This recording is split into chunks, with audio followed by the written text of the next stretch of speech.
Votre invité dans la grande interview en direct sur Boursorama, c'est Thomas Piketty. Bonjour. Bonjour, Comment allez-vous? très bien. Merci d'être là avec nous sur Boursorama, économiste, directeur d'études à l'École des hautes études en sciences sociales. Vous publiez une histoire du conflit politique, coécrit avec Julia Cagé aux éditions du Seuil. C'est un travail titanesque que vous avez mené. Vous avez passé au crible, sur 2 siècles, le vote dans 36 000 communes, des électeurs aux législatives, aux présidentielles. Expliquez-nous déjà comment vous avez pu faire. Il fallait avoir accès aux archives des scrutins. Encore une fois, c'est sur 200 ans.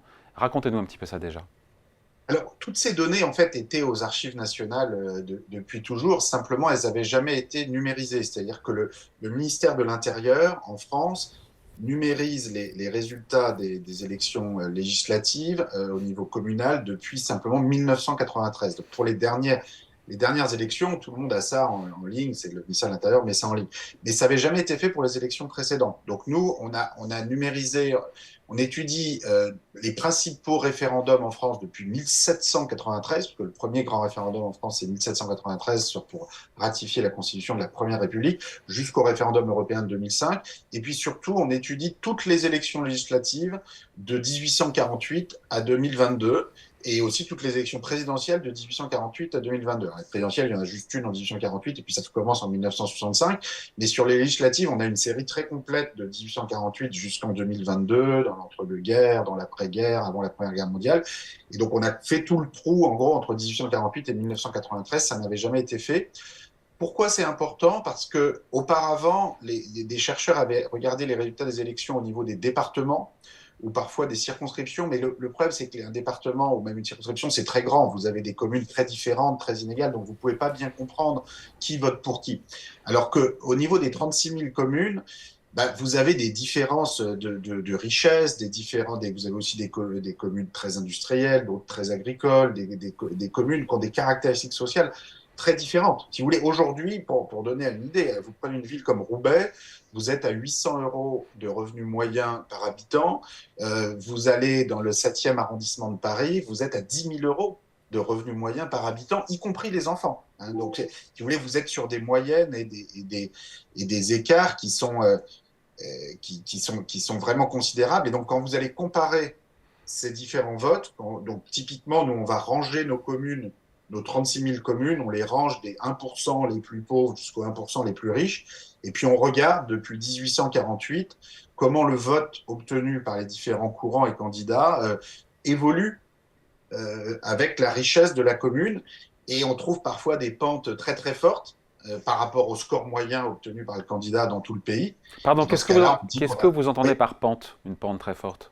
pente très forte, ça veut juste dire que prenons l'exemple du vote Macron aux élections de 2022, sur les 1% des communes les plus riches, le vote va être à 170% de sa valeur moyenne, donc 1,7 fois le score moyen de Macron sur l'ensemble du pays. Sur les 10% des communes les plus pauvres, vous allez être à 70%, donc 30% en dessous du score moyen. Donc vous pouvez comparer ces pentes que vous avez sur les différents candidats, qui vous donnent déjà un premier indice du caractère plus ou moins populaire, plus ou moins bourgeois des différents votes. Et donc, on peut faire ces comparaisons sur 2 siècles. Alors, après, une fois que vous avez ça, vous pouvez en tirer différentes conclusions. Hein. Je veux dire, nous, on essaye de donner des interprétations sur les évolutions qu'on observe, mais on fournit surtout une base documentaire pour que chacun puisse se faire son idée. Donc, il y a un site internet, une histoire du conflit politique.fr, où chacun pourra retrouver toutes ces données, donc toutes les données collectées depuis les images JPEG des archives nationales jusqu'aux fichiers numériques, tous nos programmes permettant de reproduire tous les résultats, tout est en ligne. Donc après, chacun peut s'en saisir et puis en tirer éventuellement des conclusions pour l'avenir Ouais, différentes de celles qu'on tire. Mais voilà, c'est d'abord un espèce de service public qu'on essaye ouais. de donner, de remplir pour que chacun puisse mieux comprendre qui a voté pour qui en France depuis 2 siècles. Toi, Piketty, une des conclusions que vous avez tirées de ce travail au peigne fin, c'est que c'est l'appartenance à une classe sociale qui est le premier déterminant du vote lors d'une élection. On s'en doutait un Alors, petit peu, mais vous l'avez finalement quantifié. Enfin, quantifié, vous avez mis des bah, chiffres là-dessus.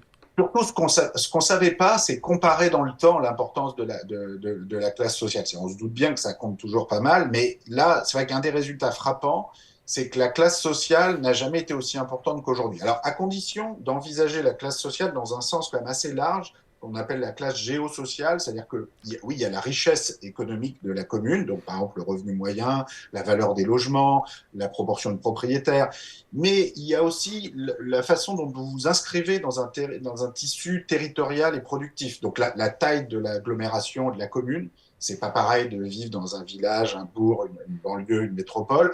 Et puis le type de profession, c'est-à-dire pour un même niveau de richesse, des communes pauvres, par exemple, dans le monde rural, où vous allez avoir plus d'ouvriers exposés à la concurrence internationale, vont voter, notamment face à l'intégration européenne et face à un sentiment d'abandon de la gauche et de la droite qui sont succédés au pouvoir, très différemment d'une commune pauvre dans le monde urbain. Vous avez plutôt des employés de service, des personnes d'ailleurs qui peuvent avoir des salaires encore plus faibles que ceux des ouvriers, qui vont être des emplois émiettés dans le nettoyage, dans la restauration, dans le commerce, dans le soin, et qui sont moins exposés à la concurrence internationale européenne, et donc qui ne vont pas forcément avoir le même sentiment d'abandon, d'autant plus que l'accès aux services publics aussi peut être différent dans des banlieues, des métropoles, que dans les villages et les bourgs. Donc pour nous, c'est ça la classe géosociale, c'est à la fois la richesse et votre place dans le tissu territorial et politique. Et effectivement, aux dernières élections, 70% des écarts de vote entre communes peuvent être expliqués par la classe géosociale. On n'avait jamais vu un tel niveau. En 1981, grande élection de conflit gauche-droite en France, on explique 50% des écarts entre communes avec ces mêmes critères. En 1848, c'était seulement 30%. À l'époque, c'est le département jouait un rôle plus important. Aujourd'hui, le département en tant que tel est moins important parce que le débat politique se fait plus peut-être à un niveau national, mais le territoire reste très important à travers la taille de l'agglomération et de la commune. Mais qui fait l'élection alors? On dit que ce sont les classes populaires. D'ailleurs, pour qui votent les classes populaires? Est-ce qu'on peut dire aujourd'hui, pendant longtemps on disait qu'elles votaient à gauche, aujourd'hui c'est plus compliqué? Aujourd'hui, elles sont très divisées. Voilà, c'est peut-être ça le résultat le plus frappant, c'est-à-dire que autant les classes, disons, aisées se retrouvent massivement dans le vote Macron, c'est-à-dire que ce bloc libéral central a une pente dont on parlait tout à l'heure dans les données qu'on met en ligne, est le vote le plus bourgeois de l'histoire de France, c'est-à-dire que la pente est encore plus forte que ce qu'on observait sur des votes comme Giscard ou Balladur dans le passé. Sur les communes les plus riches, c'est à peu près le même profil, mais sur les communes les plus pauvres, la droite, dans le passé, réussissait à obtenir quand même un certain soutien dans des communes populaires, rurales notamment, que là, le vote Macron a complètement perdu. Donc sur le vote, disons, plus aisé, c'est très recentré sur le vote Macron, sur le bloc central, alors que les classes populaires, elles, sont vraiment divisées, disons, pour résumer, des classes populaires rurales qui votent plus pour le bloc RN, Rassemblement National, et des classes populaires urbaines qui votent davantage pour la gauche. Et cette situation de très forte division entre classes C'est du populaires jamais vu, c'est ça? rurales et urbaines, bah, on l'avait pas vu, en tout cas avec cette ampleur, depuis la fin du 19e siècle. Mais à la fin du 19e siècle, c'était un peu la même situation. Et d'ailleurs, on avait aussi une situation de tripartition avec un groupe central qu'on appelait à l'époque les républicains modérés ou les républicains opportunistes, qui regroupait un peu l'ancien centre-gauche républicain et l'ancien centre-droit orléaniste à l'époque. Ça nous renvoie très loin, mais ça ressemblait un peu à aujourd'hui dans le sens où il y avait à sa gauche des socialistes, radicaux socialistes qui avaient plutôt un vote urbain, populaire, ouvrier, et à sa droite, des groupes conservateurs, monarchistes, catholiques qui avaient plutôt un vote populaire rural. Donc c'est Et cette l'écart, phase, pardon toi Piketty, donc si je vous comprends bien, c'est l'écart entre cette divergence entre les classes populaires urbaines et rurales qui aujourd'hui a provoqué, a engendré cette tripartition, effectivement entre trois blocs à l'Assemblée. c'est l'interprétation qu'on propose, c'est-à-dire qu'on pense qu'au-delà des débats sur les questions d'identité, Oui, pardon, j'aurais dû d'immigration. vous en parler. C'est secondaire ça? Alors, c'est pas complètement secondaire, mais c'est moins central que ce qu'on prétend parfois. C'est-à-dire que nous, notre interprétation, en mettant vraiment toutes les données qu'on a ensemble, c'est que cette nouvelle division entre classes populaires urbaines et rurales, elle a des fondements beaucoup plus profonds que simplement des questions d'identité, d'origine. C'est-à-dire que quand on rajoute les variables liées aux origines dans nos analyses, la proportion d'immigrés issus de différentes nationalités, la proportion de personnes de nationalité étrangère, en fait, ça explique un peu plus du vote, mais pas beaucoup plus finalement. C'est-à-dire par rapport aux variables lourdes liées à la profession, à la taille d'agglomération et de commune, à la richesse, c'est finalement, oui, moins important. Et le vrai clivage aujourd'hui, si vous voulez, de la même façon qu'à la fin du 19e siècle, c'était la difficulté pour des classes paysannes rurales et des classes ouvrières urbaines de se sentir dans une même coalition politique avec des aspirations à l'époque très différentes, mais qui ont fini par se rassembler au cours du XXe siècle, mais ça a été tout un processus. Aujourd'hui, il y a une nouvelle séparation qui s'est produite, en particulier sur la question de la concurrence européenne, de la concurrence internationale. C'est-à-dire qu'aujourd'hui, les ouvriers qui étaient auparavant plus nombreux dans les banlieues et les métropoles, en fait, aujourd'hui, depuis les années 80-90, sont en fait plus nombreux dans les bourgs et les villages, parce que la désindustrialisation s'est faite en premier dans les banlieues et les métropoles. Et il y a une deuxième vague de désindustrialisation à partir des années 90, 2000, 2010 qui a beaucoup frappé l'électorat ouvrier dans les bourgs et les villages et qui a nourri selon nous, un sentiment d'abandon, alors aussi face aux services publics, face à un discours écologique qui parfois oublie le monde rural, le besoin d'avoir une voiture individuelle, l'accès au pavillon individuel, qui évidemment est très important dans les bourgs et les villages où on ne va pas construire des tours partout du jour au lendemain, ni même jamais. Et donc là, voilà, il y a un nouvel écart sur des questions de concurrence internationale, d'emploi, de transport, de logement, de services publics, qui s'est créé au cours des 30 dernières années. Donc pour vous, ce vote RN, enfin Marine Le Pen, c'est un vote, vous le qualifiez de socio-économique inquiet. Inquiet par ce qu'on vient de dire, par la désindustrialisation, oui. Inquiet par le chômage. Et en même temps, j'ai envie de dire que le chômage, il y en a toujours, mais il y en a moins qu'avant. On parle même de pénurie de main-d'œuvre. Oui, mais avec des emplois qui sont toujours très, très émiettés, des salaires qui sont grignotés par le pouvoir d'achat, des services publics difficiles d'accès, des maternités qui ferment, des places en IUT qui manquent pour les enfants qui ont fait des efforts pour avoir le bac et puis qui après n'arrivent pas à trouver de place dans l'enseignement supérieur. Donc, toutes ces difficultés-là, elles sont là. Nous, on ne dit pas que les questions d'identité et d'immigration ne comptent pas du tout. Pour un vote comme le vote Zemmour, c'est évident que la motivation anti-immigré ou anti-islam ou anti-musulman est très forte. Je veux dire, c'est pas faire injure à votre Zemmour que de dire ça. C'est une question centrale. Mais ça, c'est 7% de l'électorat. Et pour le coup, c'est très bourgeois. C'est-à-dire, le vote Zemmour, en fait, est très fort, hein, pas seulement dans le 16e arrondissement à Paris, mais de façon beaucoup plus générale.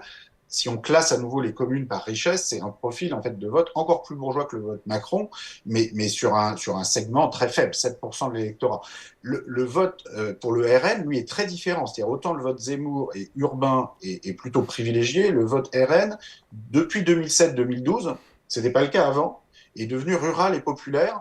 Et notre interprétation, c'est qu'en fait la composante urbaine et proprement anti-immigrée du vote RN a été absorbée aujourd'hui par le vote Zemmour, mais déjà avant ça, par le vote Sarkozy, vous savez, tous les discours sur la racaille, le Karcher, etc., a permis effectivement d'attirer vers la droite sarkozyste, mais déjà Chirac avant, avec le discours sur les classes populaires et urbaines. En 91.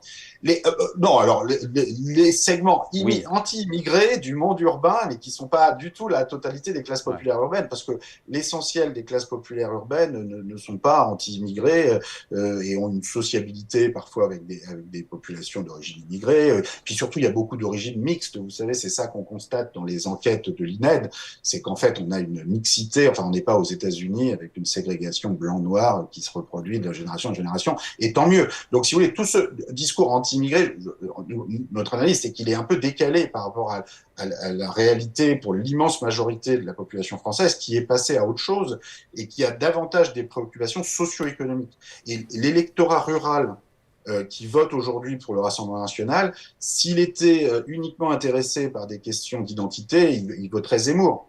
Mais sauf que sur les retraites, sur la désindustrialisation, sur la mondialisation, sur le libre-échange, sur toutes ces questions sociales et économiques, cet électorat ne se reconnaît pas dans Zemmour. Comment on fait pour le reconquérir, cet électorat populaire rural, qui sera peut-être une des clés du prochain scrutin ?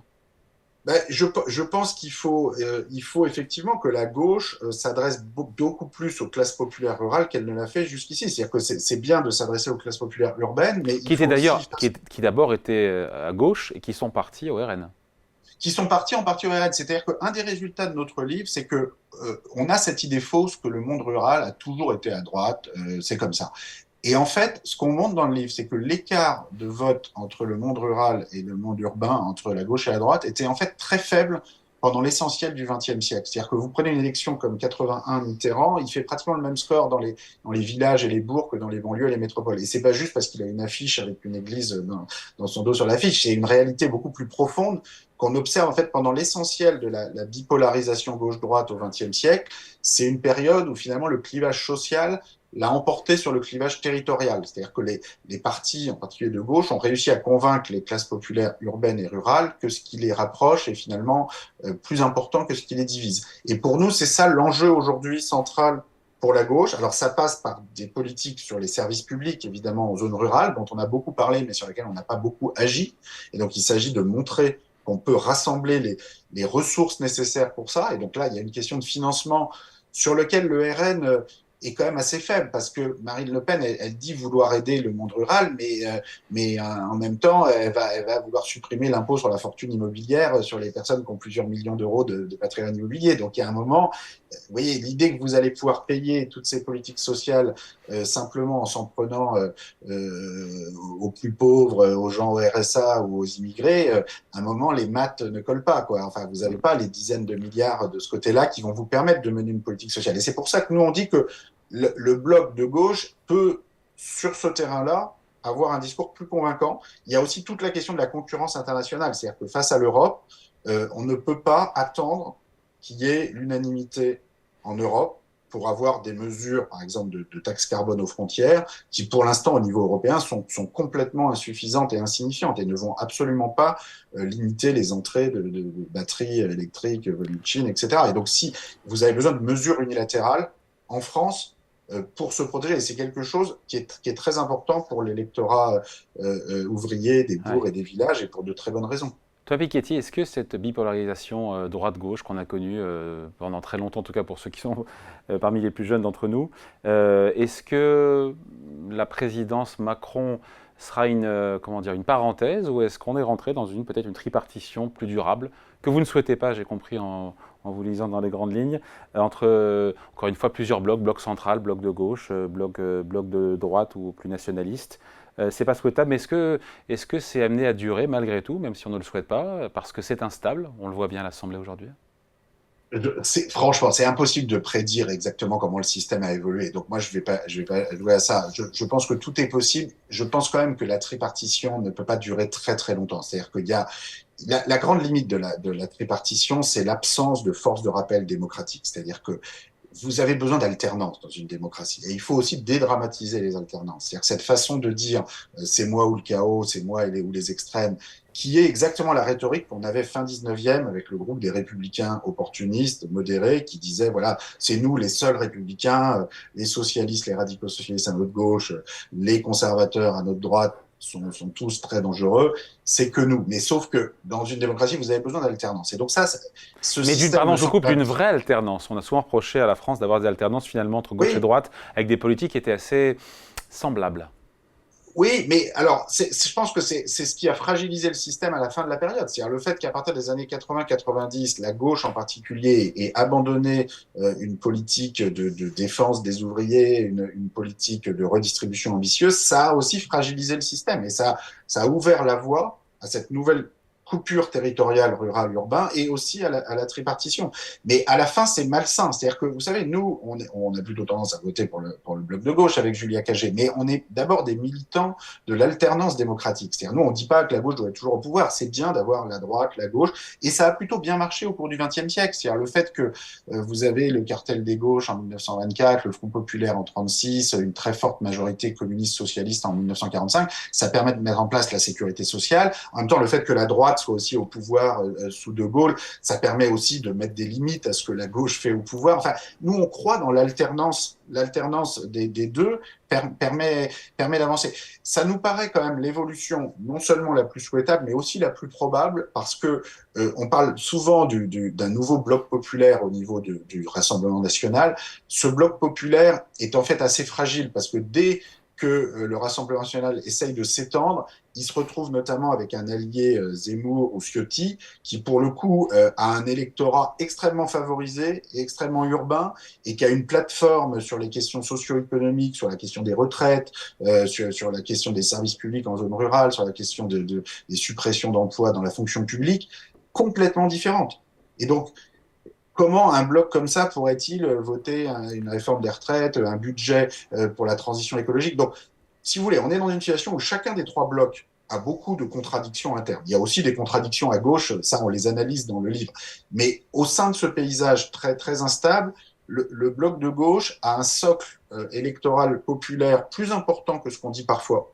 C'est-à-dire qu'il faut vraiment distinguer classe populaire urbaine, rurale, et a des possibilités d'extension vers les classes populaires rurales s'il adopte ce discours, qui sont plus importantes en tout cas que ce qu'on imagine parfois. Mais après, ça va être compliqué pour tous les trois blocs. Hein. On ne cherche pas à faire des prévisions et à dire que tout ça va évoluer de façon facile au cours des années qui viennent. Thomas Piketty, on a lundi, on sera en direct à midi avec Thomas Cazenave, le ministre du Budget, pour parler du projet de budget 2024. Si vous aviez une question, la question qui tue, la question qui fâche à lui poser, qu'on lui posera peut-être d'ailleurs lundi, ça serait laquelle à propos du budget 2024?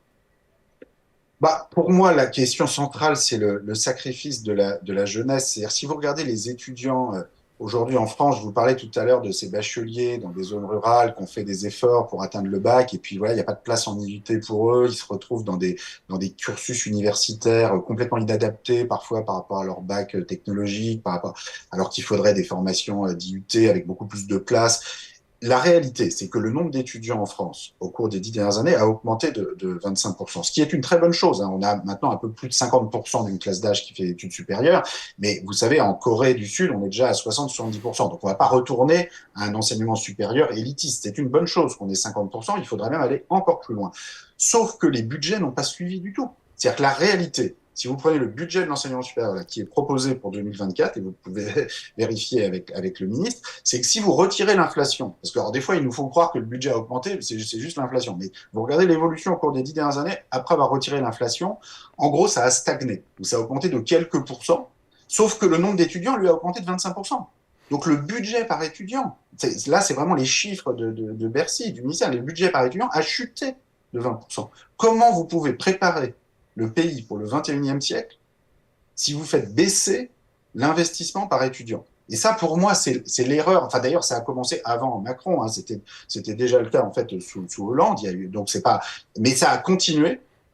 Et ça, pour moi, c'est vraiment l'erreur à la fois économique, sociale, politique majeure. Allez, merci beaucoup pour cet entretien.